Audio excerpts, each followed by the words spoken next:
Welcome to episode 163 of Stageworthy. I'm your host, Phil Rickaby. Stageworthy is a podcast about people in Canadian theatre featuring conversations with actors, directors, playwrights, and more. This episode is going live on New Year's Day, so Happy New Year to you. I hope that you have a great 2019 ahead of you. Just as a note, in case you're interested, and I find it interesting, of course I find it interesting, January 5th is the 3-year anniversary of Stageworthy Podcast. And so if you wanted to, say congratulations or happy anniversary, you can find Stageworthy on all the social media platforms at Stageworthy Pod. And if you just want to say the same thing to me, you can find me on Twitter and Instagram at Phil Rickaby. My website is philrickaby.com. The Stageworthy website is stageworthypodcast.com. And if you've been a listener for a while, you've heard me say how important it is to rate and comment on Apple Podcasts or wherever you get your podcast. Those ratings and comments are actually really good for helping new people find the show, and it helps to show support. So if you've been listening for a while, please feel free to go on your favorite podcast listing page and leave a comment or rating about Stageworthy Podcast. My guests are David S. Craig and Richard Greenblatt, writers and performers of Convergence Theatre's Athabasca, which runs as part of the 2019 Next Stage Festival, starting January 9th in Toronto.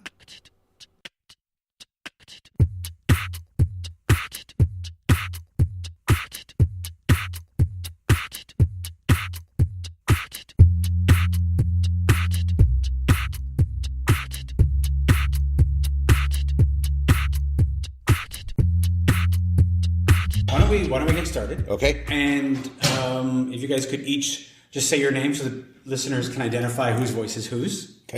Okay, my name's David S. Craig. Richard Greenblatt. Right. And the show is Athabasca. And so tell me about Athabasca.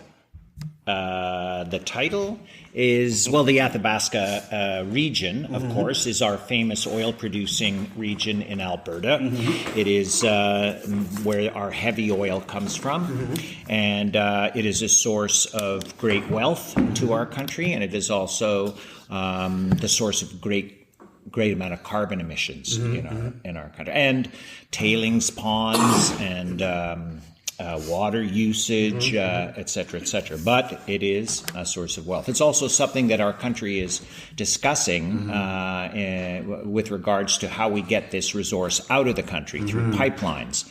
And again, there's controversy about whether if we should be excavating at all. Yeah, right.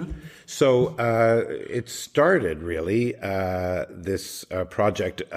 David and I, and actually originally somebody else who has since dropped out of it. But then just being kind of obsessed really with the issue of climate change and why we seem to be incapable of acting in any strong way, either as a society. It's hard enough getting individuals to act even kind of on small levels, but certainly in terms of the huge changes that we would have to make in terms of our lifestyle, in terms of just how we live and how we get from place to place, et cetera, and why we seem incapable of doing it. So we started, especially when David and I started doing it on our own, and the fact that we're in our mid-60s and both white, and it felt kind of right in a certain way of like we were the perpetrators of the situation that we're in now. And so we wanted to create, I think it's safe to say, a kind of a debate, but something that was extremely theatrical in that and personal in that. And we found and bit by bit developed these two characters. So I play a character called Max Krzyznowski, who's an environmentalist, but he's a reporter for a nature magazine. And David? I play Tom Patnode, who is the head of communications for a major oil company in Athabasca, in the Fort McMurray area. His head office is in Calgary, but as the play progresses, we also find that he spent 15 years in Washington chairing a lobbying group which was lobbying the American government. So it pits these two people we won't give away too much of the plot of what actually happens, but it gets very exciting, and it becomes, in a sense, it becomes like a life and death struggle, which we feel is a very apt metaphor for literally the issue itself is a life and death issue. So yeah, it's like an immovable force hitting an unstoppable object. Yes, yeah. You know, it's like the two sides. It's almost in our debate in the newspapers. It's almost like the two sides aren't even talking together. We talk about climate change in its own bubble, and then we talk about building pipelines in its own bubble. And really, these are totally conflicting approaches to our future. Yeah, it's true. How was it? I understand, and correct me if I'm wrong, that you're the first site-specific? Yes. For the next stage, yes. How did that come about? How did you approach them for that? Well, basically it was through our director and co-producers. So our director is Aaron Willis, who is one of the two co-artistic directors of Convergence Theatre.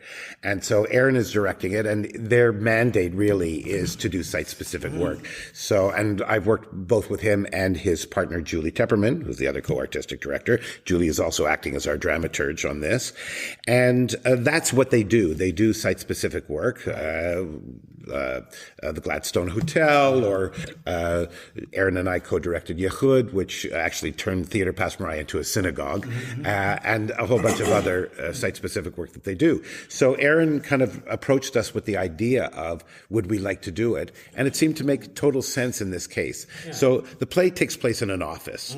So we just had to find the right kind of building, something that was big enough that could hold more than the average office. Yes. Yeah. So in fact, what we are is in a boardroom of an office building, which can seat about 50.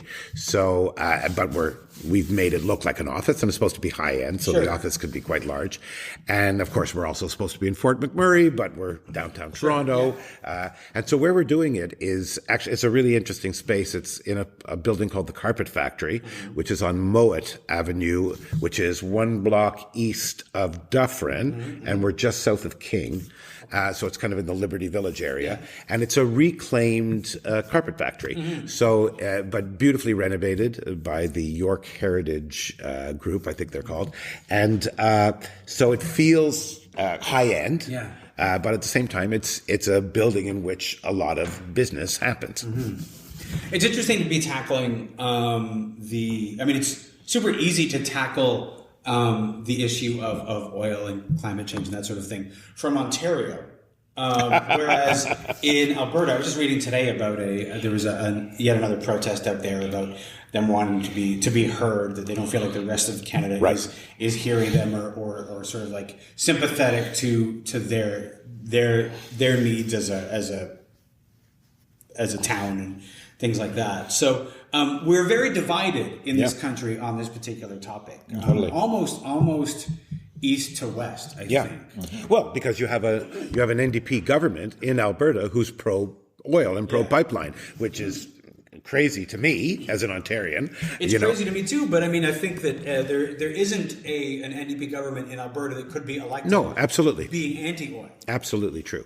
So you're right. It's a very contentious and divisive subject matter, and so you approach it from your point of view, and just go, this is what I believe. Yeah. Having said that, I would hope that if someone from Alberta came to see the play, that they would hear a lot of their own arguments and their own point of view referenced in it. It's not a one-sided discussion. It's not an easy discussion that these two men are having. They are going at each other hammer and tong, and with arguments that are very convincing on both sides. It should be, because it'd be super easy to be like, well, that's right. On the left. Well, when you said it's easy to do a show about it, it's actually not easy to do it. In order to really, as David was saying, in order to really make the arguments powerful. Yeah.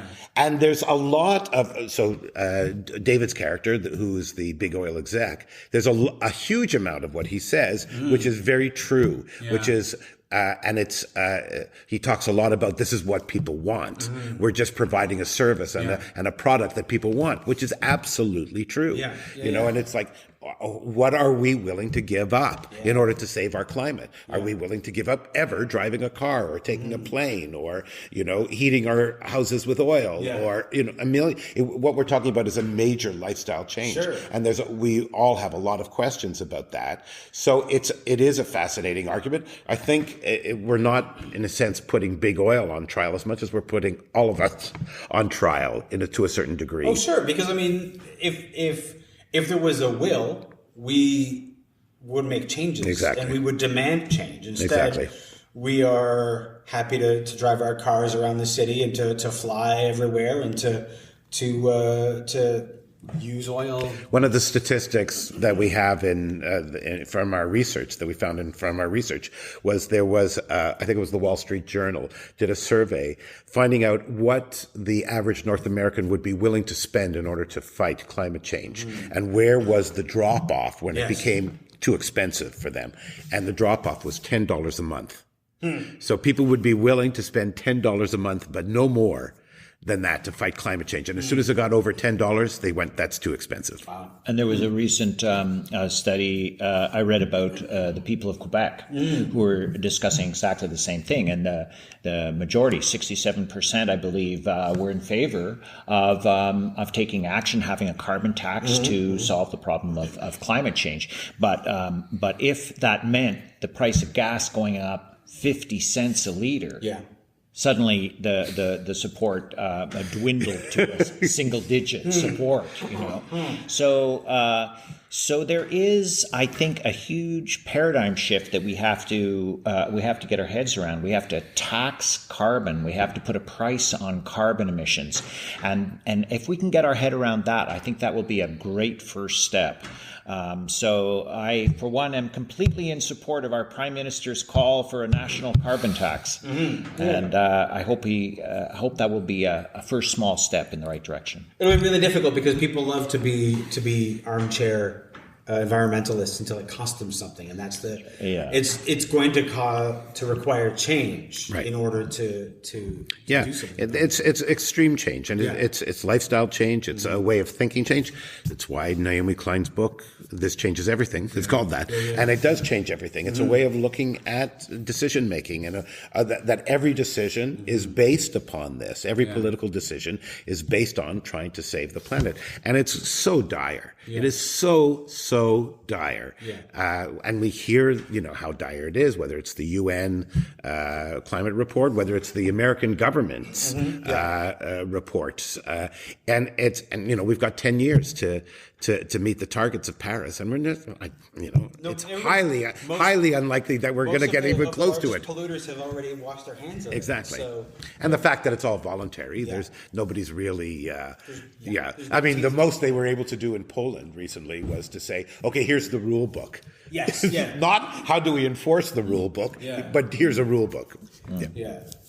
So. And I mean, what was your process of coming up with the realistic arguments? I mean, I think that if we come from Toronto, it's a lot easier to think of the anti-oil argument as opposed to the pro-oil argument. What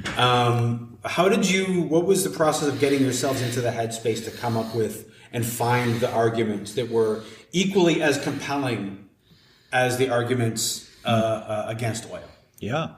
Well, to be honest, there was a huge amount of information on the websites of major oil companies operating in the Athabasca area in Fort McMurray.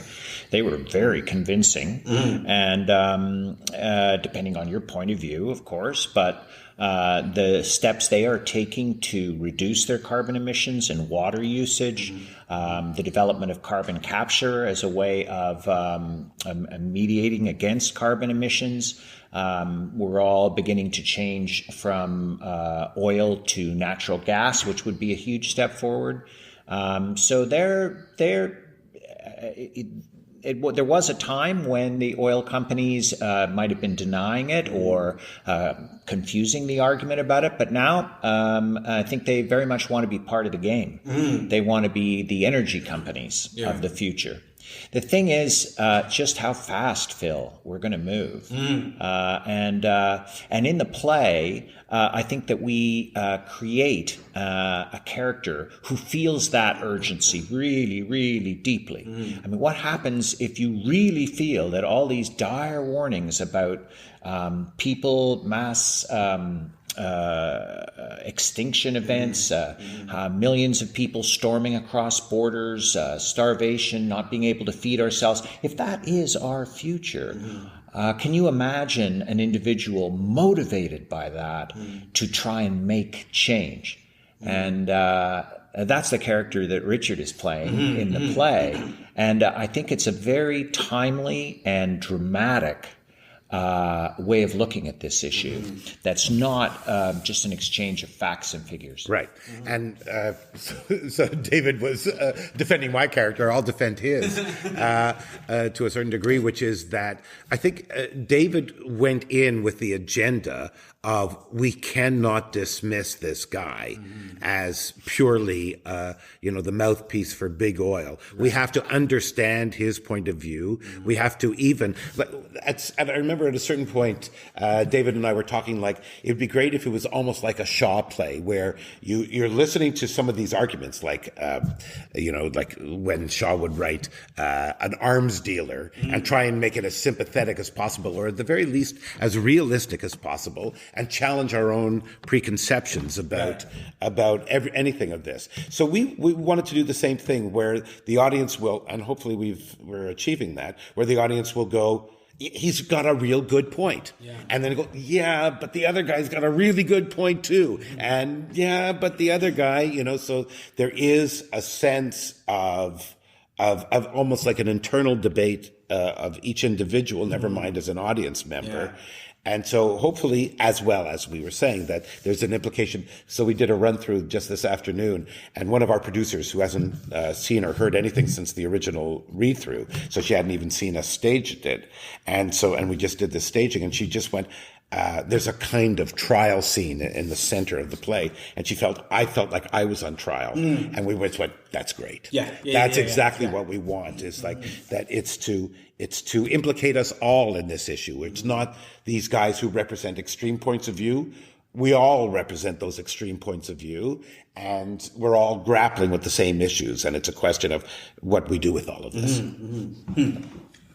I'd like to take a moment and back up away from Athabasca for a second. I want to talk to you guys about your theater origin stories and how you not only came to write Athabasca, but even before that, how you got into the theater and what made you want to do it.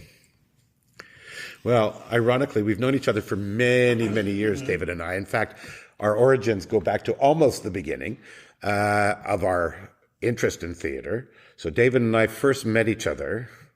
It just goes to show how old we are. January of 1971. Which is a while ago, January of 1971. And we were both at Dawson College in Montreal together studying theater. And we did a show together. David, at the end of that school year, went off to England to study. And I went about 8 or 9 months later to another school to study. We kept in touch then, saw each other while we were there. David and we came back to Canada around the same time, which was around 76 or so. David started a theater for young audience company. He asked me to work for him a couple of times, so we worked together then. And all through the intervening years, we've kept in touch and have collaborated. But mostly, it's been David writing and me directing and dramaturging his work. There was a few exceptions to that, but most of it was that. And most, if not all, was in theater for young audiences in that field. Yes. So it must have been 3 or 4 pieces that we did together. And it was always a good collaboration. It felt like a good team in that, in those roles. So when we came to this, and it was co-writing and co-performing, we'd never done that. Right. So we've each done it with different partners. I did Two Pianos, Four Hands with Ted Dykstra. I did a couple of pieces with Diane Flax.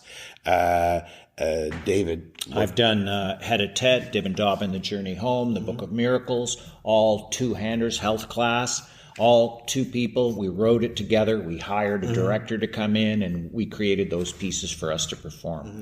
So we both had a decent amount of experience in that form. Yeah. And I think probably not too far away, too, in terms of how those pieces were developed. In every case, certainly with me, and I imagine with you as well, it was started through improvisation before it kind of got down to sitting down and writing it. So we were able to have a kind of methodology that we had each worked individually that we were able to adapt to working with each other, both in terms of developing the work and writing it together, and now we're moving into the performing it together stage. Yeah. Before you ended up at the same theater school, We didn't go to the same theater school. Before you both ended up in Montreal. Well, we were both from Montreal. Okay, right. Before you ended up in theater school, Right. What drew you to theater? What was it that made you want to do it, and what was it that made you know that you wanted to do that for your life's work? You want our conversion story? I do. Absolutely, I do. Or addiction. I think it's more of an addiction. Yeah. Well, it usually is a coup. You know, it's usually can be a moment. My moment was that my grandfather, when he came to Montreal, used to take the family out to see a musical, a road touring musical production that would be done in the city. And I was not allowed to go to them. I was too young. But this one year I was finally old enough that I could go, and the show was The Sound of Music. Okay. So I was sitting in the audience, a little blonde boy, right, about 10 years old, and I was looking up at the stage, and I saw 7 blonde kids from that story in descending order. They were singing. I was singing in a choir, a church choir at the time, but they were up on the stage. And I was riveted to these kids who were up there. And I turned over to my mother and whispered, "How did they get up there?" And I think if it had been a modern mother, she would have immediately enrolled me in acting classes. But my mother just told me to be quiet. Where did you go from there? Did you pester to get into acting classes? Well, no, I just always thought sounded like a nice thing to do. And so when I got to high school, which was the first time that any such thing was offered, I auditioned for a play called Thieves' Carnival, and I was playing a deaf mute, which was a very small role but featured role. And I remember being quite unconscious to the fact that I would be performing in front of an audience. I was just keen to be on stage. But when I came out for my curtain call, the applause swelled when the audience saw me. And I remember thinking, that feels very nice. And I'm afraid it was a very shallow reason for wanting to go on stage, but it was a part of it. I'm sure that you're not the only person who's had that. Of course not. That rush that's made them decide that's what they want to do. Yeah. For me, it was a kind of circuitous route in some ways. So I was a bit of a piano nerd, and I studied piano a lot, and I always loved performing. And then when I was in my teens, probably my mid-teens, I used to go to a music camp outside of Montreal called Jeunesse Musicale. And it was a relatively high-level camp, and you'd have to sit there and practice like 6 to 8 hours a day in the woods, in these little huts in the woods. And it was kind of torturous, especially for me. I knew I was kind of coming to the end of my classical music journey. But at the end of the camp sessions, there was a theater program. It was in French. It was outside of Montreal, and all the teachers and the students were francophone. But I found myself spending more and more time. I had done shows in high school, like David, which was just fun. But I remember spending all my time watching those people in rehearsal and going, now they're doing art, but they're not by themselves. They're doing it all together. Right. And boys and the girls are all hanging off the boys, and everybody's flirting with each other, and they're just laughing. They're having a fantastic time, and they're doing art, but it's doing it together. Right. And that was kind of going, that makes sense to me. I knew I kind of wanted to be an artist, and that kind of made sense to me. But it didn't happen until I did my registration for Dawson out of high school, which was a CEGEP in Montreal, which is where David and I met. And I was going and doing the registration and going around from table to table. And I was doing a one program which had 4/6 of my classes were dealt with there. So I only had 2 to go. And I thought, well, maybe I'll do a French or a philosophy or a political science or something. I was just kind of searching. And I walked by the drama table. And by the time I left the drama table, both of those credits were in theater. And then more and more I did it. And then finally, after Dawson, I auditioned for theater school in England. And so it was, I wasn't one of those kids who went from the earliest memory saying, I want to be an actor, which actually happened to my children. Right. They've known ever since they can breathe that they wanted to be actors, and they are. But that wasn't the case with me. And but now I'm stuck with it. Well, I mean, people come to it at different phases in their life. Exactly. And you've spent a lot of time writing. When did writing become a thing that you wanted to do? When I realized I hated reading plays. It became easier to write the play than read it. I knew, I was writing, I wanted a play that I could perform with a friend of mine. We were in our early 20s. I wanted to produce a show. So I could try and go to the library and try and find plays for 2 actors that suited our situation, or I could write the play. And so that really, I was just trying to write a part that I could bear to perform, that I was excited about performing. So I wasn't really thinking of myself as a playwright, and those early plays were very simple, comic. My comic voice came very quickly. But I was most interested in acting. But then I guess when I hit 40, I had one play which Richard directed, Danny King in the Basement, which was a really good play. Yeah. And it was very, very well received. It was a play about child poverty in Toronto, inspired by the Golden Report.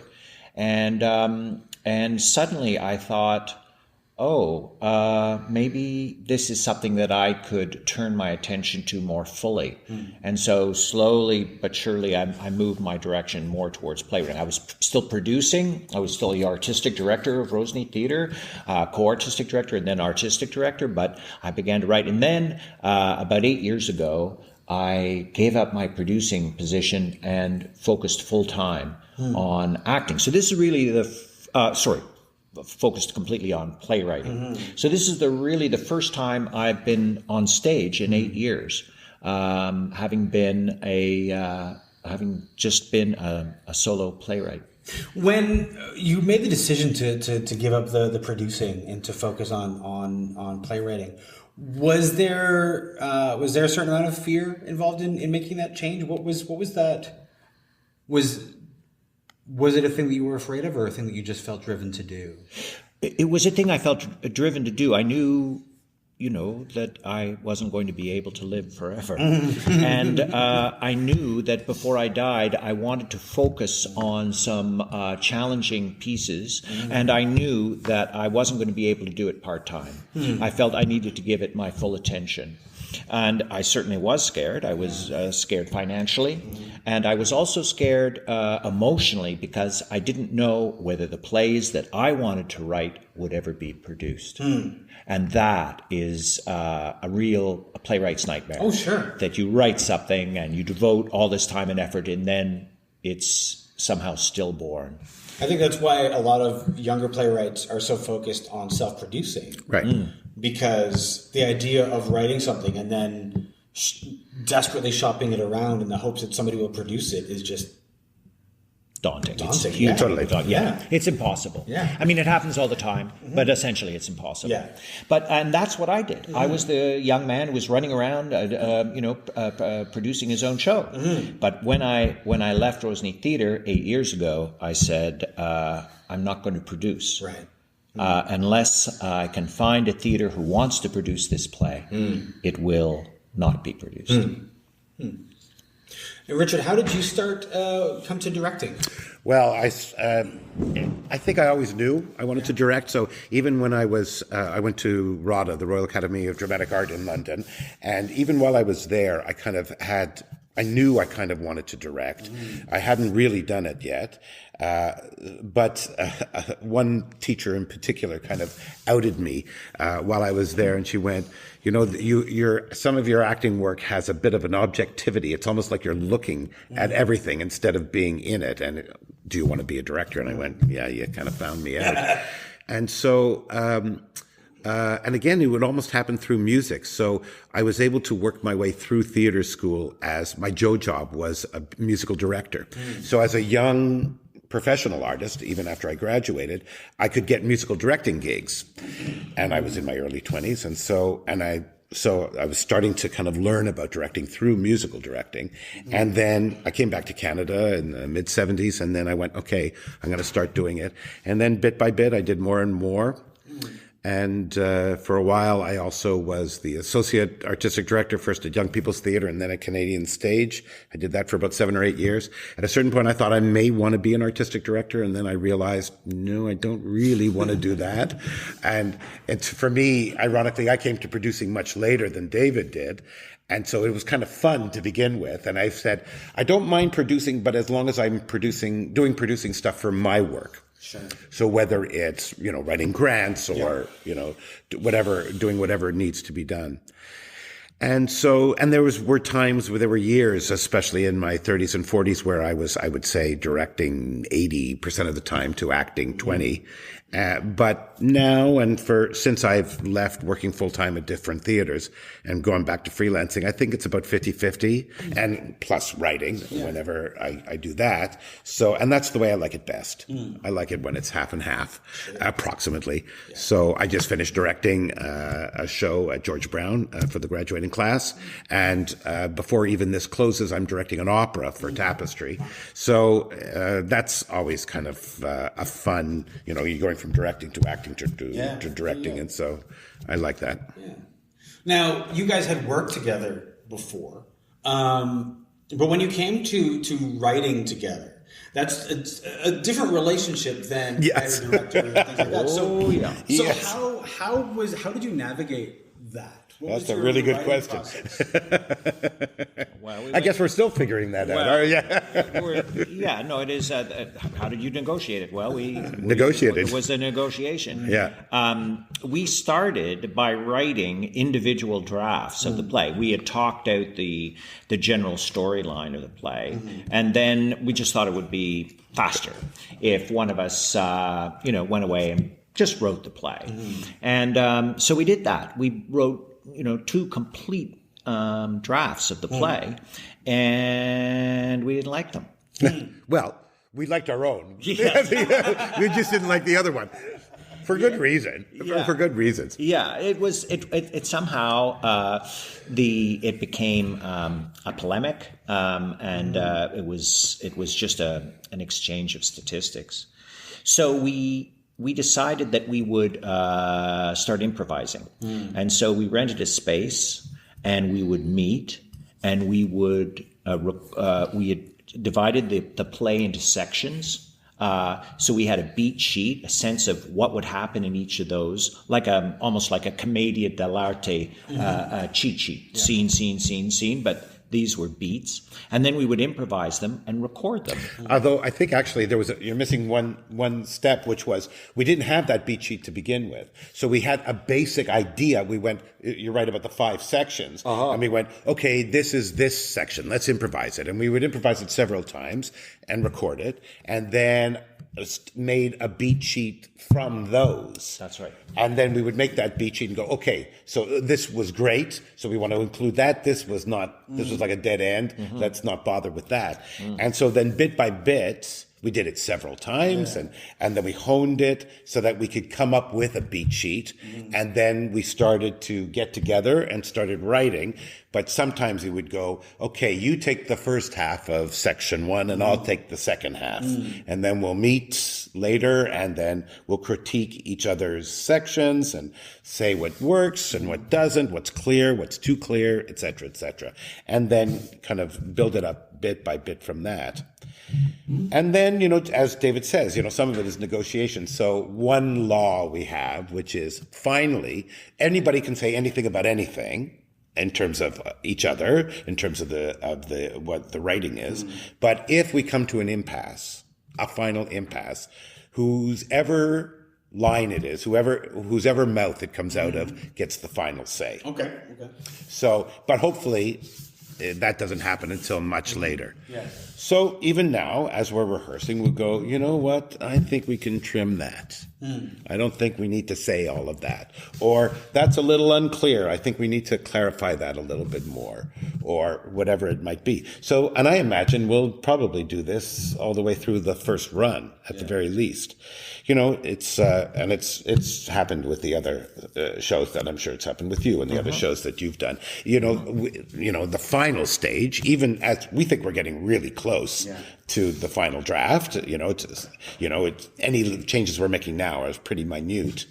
But the final thing is the audience being the there. audience will tell you more. Way more. Yeah. Is it as funny as we think it is? Yeah. Or is something else funny that we didn't think was? Or is this tension being stretched to the right limit, or is it dissipating? And if it is, why? So those kinds of things we'll only learn. And you can't even tell after one performance. We're only doing 12. We may not even know fully after 12. I speak of somebody who's done one show that I've co-written for almost 1,000 times. And the amount that you learn at that length of time is extraordinary. And so that but I doubt if we're going to do this 1,000 times. But so we'll learn a lot by doing it 12, and then we'll see where we go. And also if there is a future life, where we go from there. Do you anticipate a point where you no longer can tell who wrote what? And are you there yet, or do you figure that that's around the corner? Oh, I'm there yet. I'm there now. Yeah, absolutely. I mean, there's a few words that I would not say. Like, my character says at one point, "You're going to give yourself a coronary." And that's just because you can't say it, though. You can't pronounce it. I would never use that word, coronary. Coronary. That's just not part of my vocabulary. So I know for a fact that that's Richard's word. Sure. And then there's another part where there's a little rhyme. 1, 2, 3, the bumblebee, the rooster crows, and away he goes. And I know that comes from me. Yes. Because that was a childhood rhyme we used to chant as we were wading into cold water at the lake. And we would be encouraging ourselves to jump in. So there's a few things. But overall, this has been thoroughly discussed. And as I say, it's come out of improvisations where... and sometimes, did we change characters at all? Did we ever improvise the other person's character? I don't think so. I don't think remember we did. doing that. That might have been an interesting way to go, but But and also sometimes the line may have come from somebody and then it got rewritten and rewritten and rewritten and rewritten so that it has no relation to the original one. Yeah. But as David says, I'm exactly the same. It's like there's whole sections of it where you just go, well, it's a mishmash of both of us and putting it together and taking it apart and putting it back together again and constantly reworking it and massaging it, and so you just don't know. But then every once in a while, there's something like, oh yeah, I remember coming up with that, and or yeah, that's definitely his. And I'm very aware with this play that it is a play that is, as they say, torn from the headlines, and so we have to be up to date. And because the landscape of climate change and global warming is changing, we need to be aware of that. And if parts of the play seem dated, then we have to move in, and we've done that. Even on I was adding a couple of lines just the other day, which was reflecting some of my more recent reading. We also did a gigantic amount of research. And in general, I would say, although not like a lot of the things that we tried to say, okay, you do this, I'll do that. So we would start that way, but those boundaries were bleeding constantly, just because you'd read something that fascinated you and you'd follow that link or whatever. So because I'm playing the environmentalist, chances are, I did a lot of reading on that side of stuff and a little bit of research and interviews and stuff. But, and then also David especially would constantly be sending me links to, read this was in the Globe and Mail yesterday, or this is from the New York Times a couple of days ago, or whatever. And so there was a lot of that kind of stuff. And as David says, it's constantly changing. It's like, just Poland. Like I thought Poland might have more effect, but I don't think it actually does. I think it's pretty ineffective, and there's not a lot that is worth even talking about in our show. No. Although I think we are making incremental progress, and I think there's progress which is not newsworthy. I think the drop in the price of solar panels is a huge thing. I think that the fact that General Motors is closing the Oshawa plant so they can make electric and self-driving cars. Only, right. The fact that Volvo will only be making electric cars in the very near future. So the transportation sector is has some very hopeful changes, as well as new ways to heat our homes. Phil, it's just we don't have a lot of time. No, that's exactly it. And, that's the thing. That's the thing that makes it an unstoppable force. We need to change that somehow. Something that needs to happen, but the resistance is the amount of work that needs to be done is enormous. And again, there's governments are being elected, not just in the States and in Ontario, but around the world that are quote unquote populist, right wing, regressive, and who believe that climate change is a hoax. And Trump wants to dig for coal. Doug Ford is rolling back all the environmental protections, and this is happening. And you're just going, I can't believe it. It's happening. I think it's happening because it comforts certain people. That's right. Like to be able to say, doesn't matter, doesn't exist, keep living your life the way it is, you won't have to change. And that's comforting to people. That's right. I say, that's a very good point. I have a line in the play, which is people would rather die than change. Yeah, it's true. And it's exactly right. And that's how Trump got elected. Make America great again. It's like, when was it ever great? Or as I say, make America sexist, homophobic, racist again. For whom was it great? That's right. So anyway, it's I kind of vacillate. I don't know if it's true to say that I'm more cynical about it than you are, or less or pessimistic than you are. I tend to be.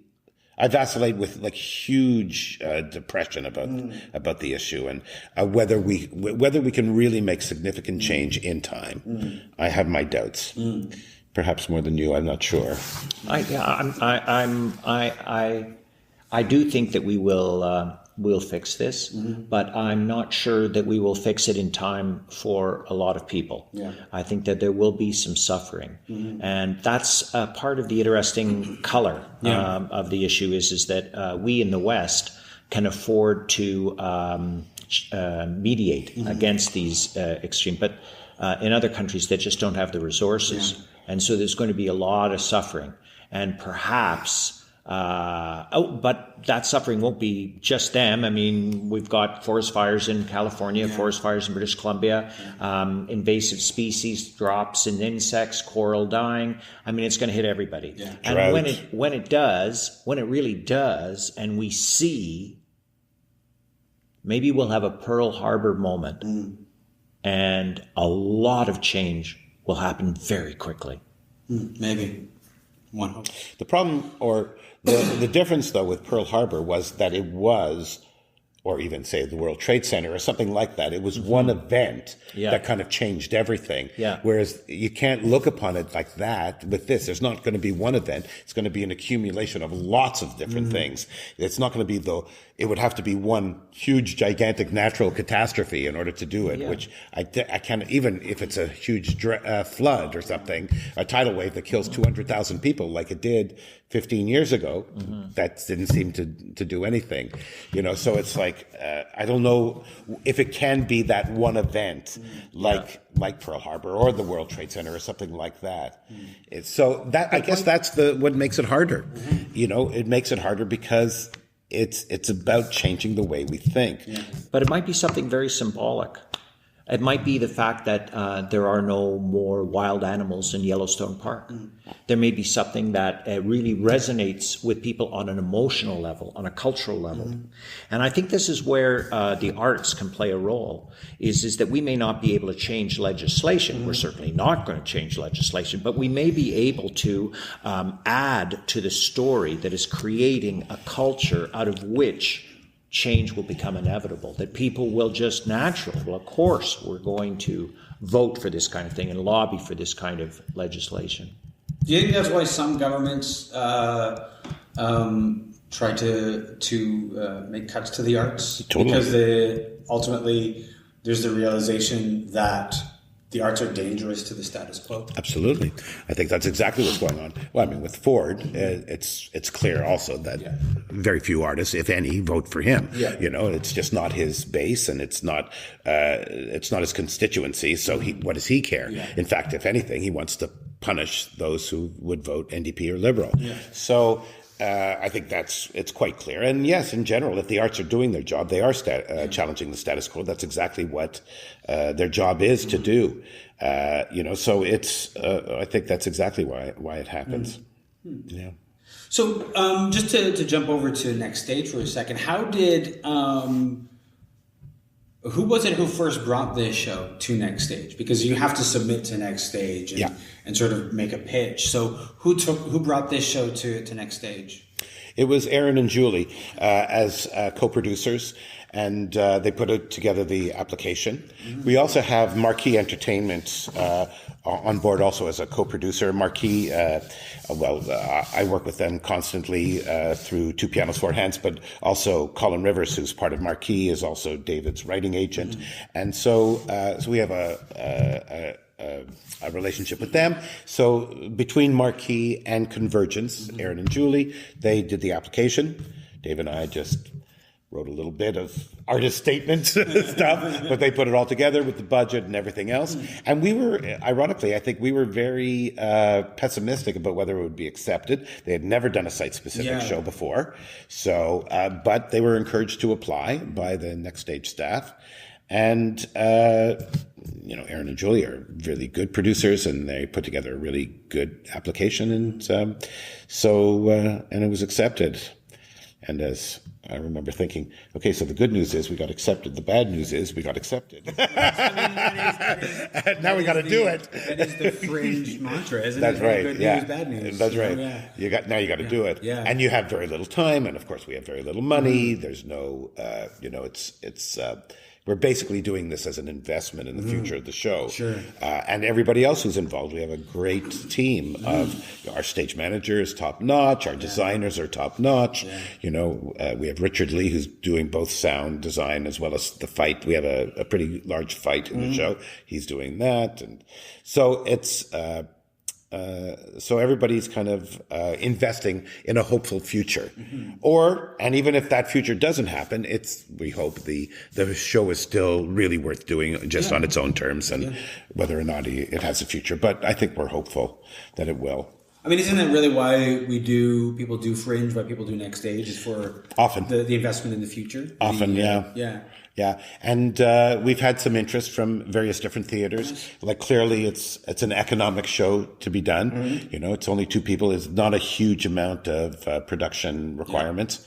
It's very tourable, easily brought into various different spaces, different kinds of spaces. Right. We're doing it in the round. It doesn't have to be done site specifically. Yeah. It could be just done on a stage in a proscenium or in 3/4 or in the round. It could be done in any of those different configurations too. If you're already thinking about that sort of thing, what is the impact of taking it from the round to a proscenium or a different stage? I think it's a different experience.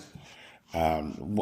With this, especially because we're in a relatively small environment, I think the advantage of this is that people really feel like they're part of the action, and so I think it might even add to the sense of implication that they may feel because they're right there. We're literally as far away as this from our audience.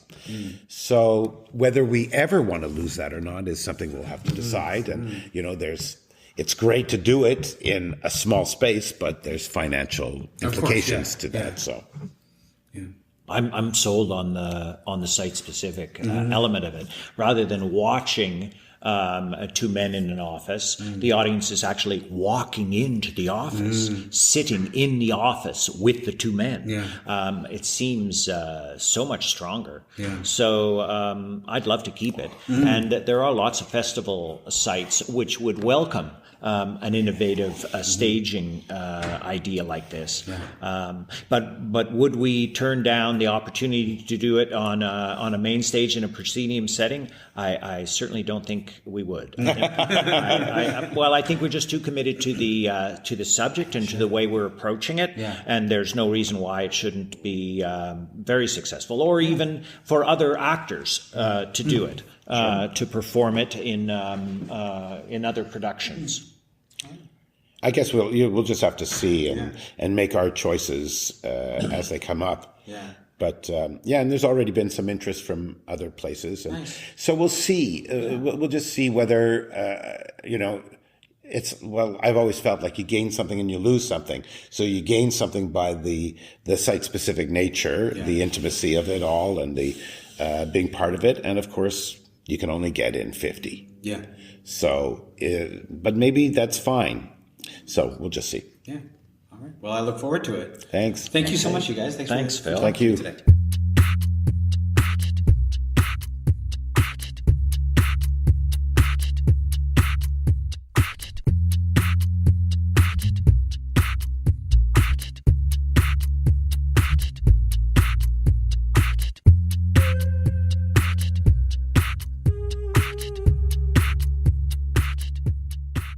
This has been a Homebody Productions production.